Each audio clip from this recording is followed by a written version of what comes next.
पाकिस्तान के कब्जे वाले कश्मीर यानी पीओके से एक बार फिर ऐसी तस्वीर सामने आई है जिन्होंने वहां की हालत को लेकर एक नई बहस छेड़ दी है। रिपोर्ट्स के मुताबिक बुनियादी अधिकारों, महंगाई, बिजली संकट और प्रशासनिक नीतियों के खिलाफ लोगों का विरोध लगातार बढ़ता हुआ नजर आ रहा है। इसी बीच सोशल मीडिया पर एक वीडियो तेजी से वायरल हो रहा है जिसमें प्रदर्शनकारियों पर कार्रवाई किए जाने का दावा किया जा रहा है। हालांकि वायरल वीडियो की स्वतंत्र पुष्टि नहीं की गई है, लेकिन इन घटनाओं के बीच पीओके में आज एक बड़े विरोध प्रदर्शन का आह्वान किया गया है, जिससे पर सभी की नजरें टिकी हुई हैं। बताया जा रहा है कि जम्मू कश्मीर ज्वाइंट अवामी एक्शन कमेटी यानी JASC के नेता सरदार अमन खान ने एक वीडियो संदेश जारी कर लोगों से बड़ी संख्या में प्रदर्शन में शामिल होने की अपील की है। उन्होंने कहा कि ये आंदोलन किसी राजनीतिक दल के लिए नहीं बल्कि आम लोगों के अधिकारों और बेहतर जीवन के लिए है। उन्होंने लोगों से शांतिपूर्ण तरीके से अपनी आवाज उठाने की बात कही और ये भी कहा कि इस आंदोलन को व्यापक जन समर्थन मिले।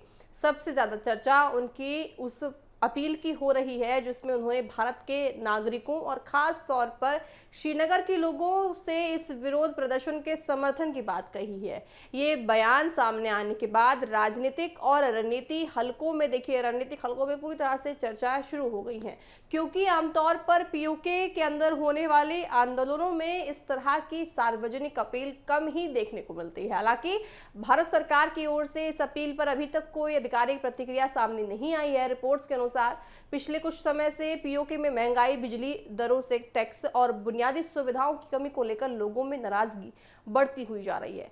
कई जगहों पर प्रदर्शन हुए हैं और स्थानीय संगठनों ने सरकार के खिलाफ मोर्चा खोला है। प्रदर्शनकारियों का आरोप है कि उनकी समस्याओं का समाधान करने के बजाय प्रशासन सख्ती का रास्ता अपना रहा है। दूसरी ओर पाकिस्तान की ओर से कानून व्यवस्था बनाए रखने की बात की जा रही है। सोशल मीडिया पर देखिए जो पोस्ट वायरल हुई है, कुछ वीडियो और तस्वीरों में प्रदर्शनकारियों के साथ कथित तौर पर बल प्रयोग किए जाने की भी दावे किए गए हैं।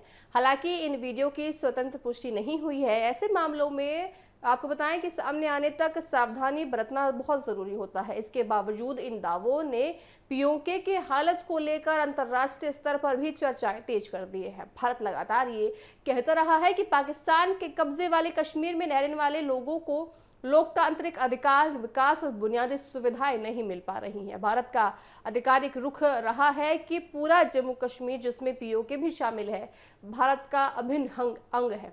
वहीं पाकिस्तान इन आरोपों को खारिज करता रहा है और अपने प्रशासनिक फैसलों का जवाब देता भी रहा है। ऐसे में पीओके में होने वाले हर बड़ा घटनाक्रम दोनों देशों के बीच राजनीतिक बयानबाजी का एक केंद्र बन जाता है। राजनीतिक जानकारों का मानना है कि अगर पीओके में विरोध प्रदर्शन लगातार बढ़ते हैं तो इसका असर पाकिस्तान की आधिकारिक रणनीति पर भी साफ तौर से पड़ सकता है। पहले भी वह महंगाई, बेरोजगारी और बिजली संकट को लेकर बड़े आंदोलन देखने को मिले। अब एक बार फिर लोगों के सड़क पर उतरने की खबरों ने इस मुद्दे को सुर्खियों में ला दिया। फिलहाल देखिए सबसे बड़ा सवाल यही है कि आज प्रस्तावित प्रदर्शन कितना बड़ा होता है और पाकिस्तान प्रशासन द्वारा इस पर क्या रुख अपनाता है। क्या प्रदर्शन पूरी तरह शांतिपूर्ण रहेगा या फिर एक बार फिर टकराव की स्थिति देखने को मिलेगी? क्या प्रदर्शनकारियों की मांगों पर कोई सकारात्मक पहल होगी या हालत और तनावपूर्ण बनेंगे? इन सभी सवालों के जवाब आने वाले दिनों में सामने आएंगे। इस पूरे घटनाक्रम पर भारत समेत दुनिया के कई देशों की नजर बनी हुई है। पीओके की हालत केवल स्थानीय राजनीतिक तक सीमित नहीं है, बल्कि उनकी असर भारत और पाकिस्तान संबंधों और क्षेत्रीय सुरक्षा पर भी पड़ सकता है। इसलिए वहां की हर छोटी बड़ी घटना रणनीति रूप से महत्वपूर्ण मानी जा रही है।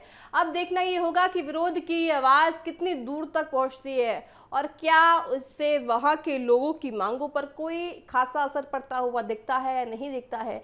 देखा जाएगा कि जो प्रदर्शन आज होने वाला है पीओके में, इस प्रदर्शन के बाद क्या कुछ पाकिस्तान की सरकार रुख करती है, पाकिस्तान की सरकार का क्या जवाब होता है इस प्रदर्शन के खिलाफ, ये देखने वाली बात होगी।